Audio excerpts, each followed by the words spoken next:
So hello भाई लोग, तो क्या तुम मानोगे अगर मैं तुमसे कहूंगा कि हमारा प्यारा टॉम हॉलैंड का स्पाइडरमैन एक अवेंजर है। मतलब कि वो एक अवेंजर तो है ही, लेकिन एक 6 in 1 अवेंजर है। मेरे कहने का मतलब ये है कि हमारे टॉम हॉलैंड के स्पाइडरमैन के अंदर ओरिजिनल 6 अवेंजर्स की सारी क्वालिटीज मौजूद हैं। मतलब एक्यूरेट नहीं, लेकिन जो कुछ भी हमारे ओरिजिनल 6 अवेंजर्स कर सकते हैं वो सब कहीं न कहीं हमारा स्पाइडरमैन भी कर सकता है। तो चलो इस बारे में डीपली बात करना शुरू करते हैं बिना किसी देरी के।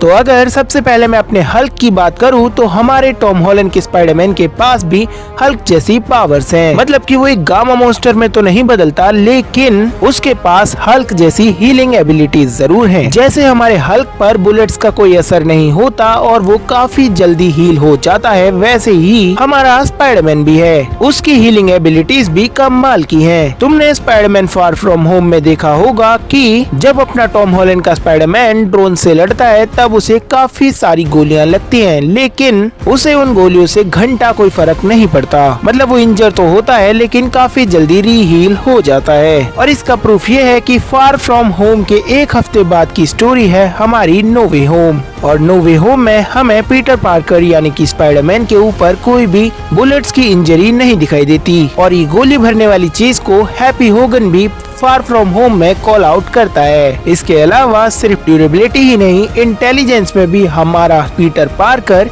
टोनी स्टार्क और ब्रूस बैनर से कम नहीं है। उसके पास टोनी स्टार्क जितनी इंटेलिजेंस भी है, और ये बात हमारे टोनी चीचा को भी पता थी। तो हमारे टोनी भैया के जाने के बाद पीटर पार्कर ने काफी सारे इन्वेंशंस किए हैं जो कि टोनी स्टार्क लेवल के हैं। और उन इन्वेंशंस में आते हैं बॉस्को सूट, जो कि वो फार फ्रॉम होम में बनाता है। हाँ, वही रेड एंड ब्लैक वाला मेरा फेवरेट वाला सूट। इसके अलावा हमारे भाई ने आर्क रिएक्टर का काम ही बदल दिया। आर्क रिएक्टर को टोनी स्टार्क ने जहाँ पर इलेक्ट्रिसिटी देने के लिए बनाया था, वहीं पर हमारे पीटर भाई ने आर्क रिएक्टर को इलेक्ट्रिसिटी लेने वाला बना दिया, यानी कि अब्सॉर्ब करने वाला बना दिया। नो वे होम में जिस टेक्नोलॉजी का यूज इलेक्ट्रो की इलेक्ट्रिसिटी खींचने के लिए किया जाता है, वो एक तरह का आर्क रिएक्टर ही था, जिसे हमारे पीटर पार्कर ने बनाया था। इसके अलावा हमारे स्पाइडी भाई ने सैंडमैन को ठीक करने वाला सीरम भी बनाया है। मतलब कि उसने एक पूरे के पूरे कोलाइडर के असर को ही खत्म कर दिया। इसके अलावा टॉम हॉलैंड के स्पाइडरमैन ने वो किया है जो कि ना तो हमारे डॉक्टर ऑक्टोपस कर पाए, ना ही टोबी मैगवायर का स्पाइडरमैन। और वो चीज है डॉक्टर ऑक्टोपस के टेंटिकल्स को उससे अलग करना। तो इससे बड़ा सबूत उसकी इंटेलिजेंस का और क्या हो सकता है। इसके अलावा हमारा स्पाइडरमैन थॉर के जैसा भी है। मतलब कि थॉर की तरह हैंडसम और वर्दी तो नहीं है, लेकिन थॉर की तरह ड्यूरेबल जरूर है। मतलब कि हमारे थॉर की 10% ड्यूरेबिलिटी पीटर पार्कर के स्पाइडरमैन में भी है। स्पाइडरमैन मूवीज और सिविल वॉर में तुमने ध्यान दिया होगा कि स्पाइडरमैन काफी आसानी से हिट्स को सहन कर सकता है और उसे कुछ भी नहीं होता। मतलब कि एक सिंगल स्क्रैच भी नहीं आता। जब हमारे टोनी भाई और नताशा वो वीडियो देख रहे होते हैं जिसमें स्पाइडरमैन होता है, तब